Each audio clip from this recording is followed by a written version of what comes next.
Hello guys!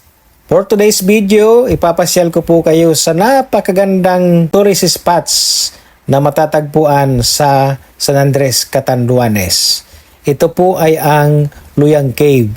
In the 17th century, a village called Binanuaan existed in the northern part of present and now Barangay Lictin. Inhabitants and settlers of the village were Christians, who during those days were attacked and pillaged by non-Christians or called Moros.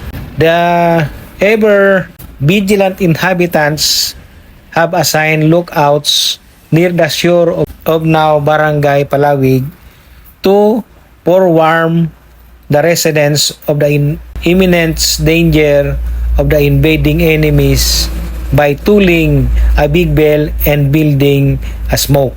When the Moros arrived one day, they were surprised to discover that the village was empty of inhabitants. They, however, hid and waited patiently for the villagers to come back. Soon, a woman was seen coming to shore to catch fish. The Moros waitingly followed her, come back to the hiding place where a rock opening cave was discovered by them.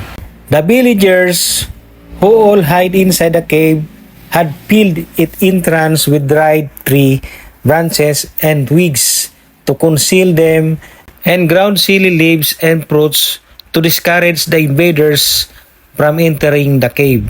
Then the invaders finally arrived. They tried to enter the cave. They burned the fuel at the entrance of the cave, and the wind direction blew the smoke towards inside the cave, suffocating the villagers to death.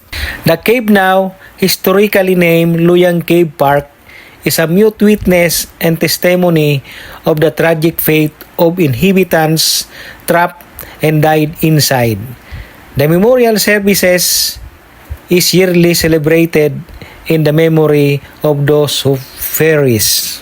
Today, Luyang is the most famous cave in the island of Catanduanes because of this horrific event and of its historical value to the town of San Andres, Catanduanes. So, yan guys ang history of Luyang Cave na matatagpuan sa Barangay Lictin, San Andres, Catanduanes. Kapag nakapunta kayo guys, talagang ma-amaze kayo kasi nasa taas ng cave ay ang kalsada connecting from San Andres to Birac, Catanduanes. That's all guys. I hope nakatulong sa mga hindi pa po nakakarating.